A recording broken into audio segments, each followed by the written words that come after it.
Let me go back to the scaling question, though, because when Bob and I were trying to figure out how much address space was needed for the internet research project, we calculated that we said, how many countries are there? And we guessed at 128. That was wrong.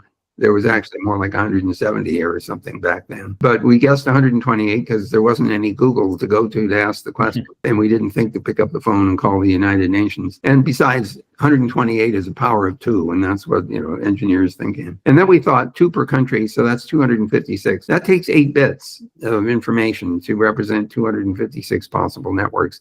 So in this address field, 8 bits is given over to which network is the internet packet going to. Then we said, well, how many computers will they be per network? And we thought, well, why don't we be generous and 24 bits? That's 16 million computers. This is 1973. Computers are hundreds of thousands of dollars each. And so 16 million is a lot per network. So we allocated 32 bits for addresses on the internet. That would give us enough address space, if it were used very efficiently, to label on the order of 3.4 billion terminations. And I thought, while I was running the program, that's got to be enough to do this experiment. We're never likely to. That's more than there were people in the world at the time. So that's where the 32-bit address came from, and it's sometimes referred to as IP, Internet Protocol version 4.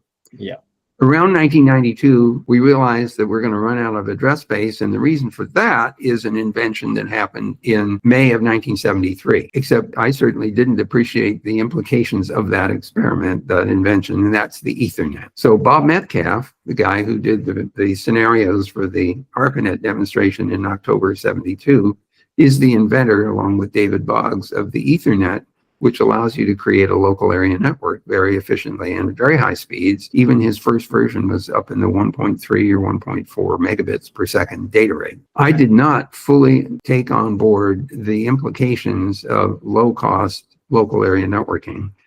But by the 82 or so, Bob leaves the Xerox Palo Alto Research Center and starts a company called 3Com to make Ethernet interfaces that you can use to connect computers to each other. And so between that technology and the fact that other agencies of the US government were starting to invest in backbone internet-based networks, the National Science Foundation starts to build the NSF-Net backbone in 1985 or so. NASA starts building a backbone network called the NASA Science Internet. The Department of Energy starts building the Energy Sciences Network, ESNet, and of course, there's the original ARPANET. So there were 4 big backbone networks that were emerging in the mid-1980s, supported by the US government, plus a rapid proliferation of local area networking to bring universities onto the internet because it gives them access to supercomputer resources the Department of Energy and NSF were using. So Bob and I were worried about scale, and we clearly missed the mark because of the rapid consumption of address space thanks to the local area networks. So a new version of the protocol was developed in 1992 and finalized in 1996 called IP version 6. It had 128 bits of address space, which is 3.4 times 10 to the 38 addresses. And I just realized I made an error in my computation. 2 to the 32nd is actually 4.3 billion, not 3.4.